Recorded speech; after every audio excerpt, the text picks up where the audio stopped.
Good morning, students. Today, in part 3 from Basic Arithmetic, let us understand the concept proportion through an example. Now, see here. Ravi took a photo.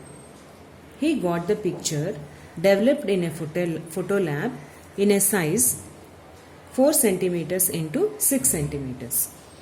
He wanted to get the photo enlarged, so he went to the photo lab again. The lab man gave him this photo. Ravi said, "There seems to be something wrong with this picture." Can you say what is wrong in this picture? Now let us see. Ravi measured length and breadth of enlarged photo, where length is 4 centimeters and breadth is 12 centimeters. Now he find the ratio of length and breadth of original photo and ratio of length and breadth of enlarged photo. Now you see here, ratio of length and breadth of original photo 4:6. Here 4 and 6, 2 is the common factor. So I simplified here the ratio with its common factor 2. 2 2s are 4, 2 3s are 6. Now here ratio of length and breadth of enlarged photo 4:12. Here for 4 and 12, 4 is the common factor. So 4 1s are 4, 4 3s are 12. Now are the two ratios are equal here? No. So he understand that this second picture was not proportionate to the first. So enlarged photo was not proportionate to the original photo. Now he asked the lab man to develop another enlarged photo. This time you see. This time the photo was good. Again he measured the length and breadth, where length is 8 centimeters and breadth is 12 centimeters. Again he find the ratio of length and breadth of original photo and newly enlarged photo. Ratio of length and breadth of original photo 4:6, which is 2:3. Already we done here. Now the ratio of length and breadth of new enlarged photo 8:12. Now let us simplify here. For 8 and 12, 4 is the common factor. So 4 2s are 8, 4 3s are 12. Now here you observe the two ratios are equal. Now Ravi understand that this original photo and the newly enlarged photo looked fine to him because the ratio of their length and breadth were equal. So new enlarged photo was proportion to the original photo. So from this we understand that equality of ratios is called proportion. When two ratios are equal, then 4 numbers used in the two ratios are said to be in proportion. So remember that, children, equality of ratios is called proportion.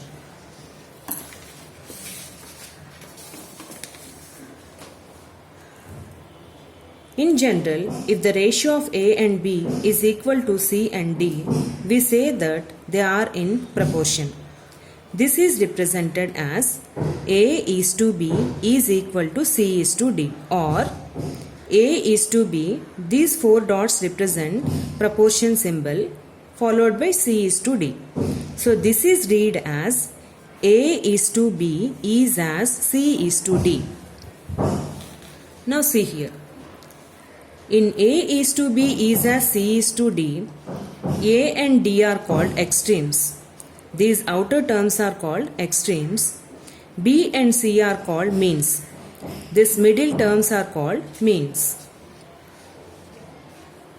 If A, B, C, D are in proportion, product of extremes is equal to product of means. This is the rule for proportion. So what are the extremes here? A and D. So A into D is equal to, what is the product of means? B into C. So A into D is equal to B into C. Now let us solve some sums basing on this proportion rule. See the first problem. Check whether the following terms are in proportion. For example, 3, 5, 6, 10. So to check whether the given numbers are proportion or not, we have to apply this rule. Product of extremes and product of means are equal, then the four numbers are in proportion. If they are not equal, they are not in proportion. Now let us multiply. Product of extremes. Extremes means outer numbers. 3 tens are 30. Product of means. So we find the product of middle numbers. 5 into 6, 30. Is 30 and 30 are equal? Yes. So 3, 5, 6, 10 are in proportion. It means 3 is to 5 is equal to 6 is to 10. Now let's move to the next example. 5 is to 6 is as 7 is to 8. Now let us check whether these numbers are in proportion or not. Again we apply the same rule. Let us find the product of extremes. 5 8s are 40. Product of means 6 7s are 42. Is 40 and 42 are equal? They are not equal. It means 5, 6, 7, 8 are not in proportion. 5 is to 6 is not equal to 7 is to 8. Now let us solve some more sums. Find the missing numbers in the following proportions. Now see here. 8 is to 12 is as, here one missing number. We have to find this. Is to 48. Let us consider the missing number as x. Now replace in place of this. 8 is to 12 is as x is to 48. As we know that already these numbers are in proportion. So we have to use this rule. Product of extremes is equal to product of means. Here this unknown is in means. So let us write this one as the left side. 12 into x is equal to 8 into 48. Product of means is equal to product of extremes. Now we have to find x. Right side we have 8 into 48. Here left side 12 is multiplied by x. When you transpose to the right side, we divide by 12. Now let us simplify here. 12 ones are 12, 12 fours are 48. 8 fours are 32. So your missing number is here 32. Now let's see another sum. 34 is to 102 is as 27 is to box. So this is your missing number which we have to find. Now again let's take the missing number as x. Now replace here in place of this box x. 34 is to 102 is as 27 is to x. Now here your unknown is in extremes. So first let us write product of extremes is equal to, right side we write product of means. So 34 into x which is equal to 102 into 27. Now we have to find x here. X is equal to 102 into 27. Here again 34 is multiplied by x on the left hand side. So if you transpose to the right side, we divide by 34. Now let us simplify here.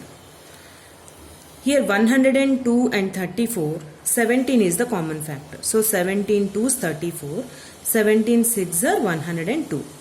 Again 2 and 6, 2 is the common factor. So 2 1s are 2, 2 3s are 6.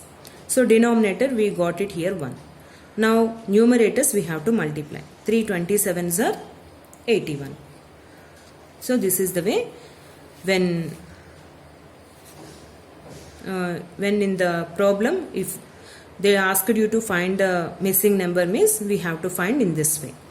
So your missing number is in the means. First left side you write product of means, then equal to right side you write product of extremes. Suppose your missing number is in the extremes. So left side first product of extremes you write and right side you write product of means. If you write like this, it is convenient for you to find the missing number. Okay children, I hope you understand. This is the way we solve the problems using proportion. So watch the video once again and complete given assignment sums. Thank you.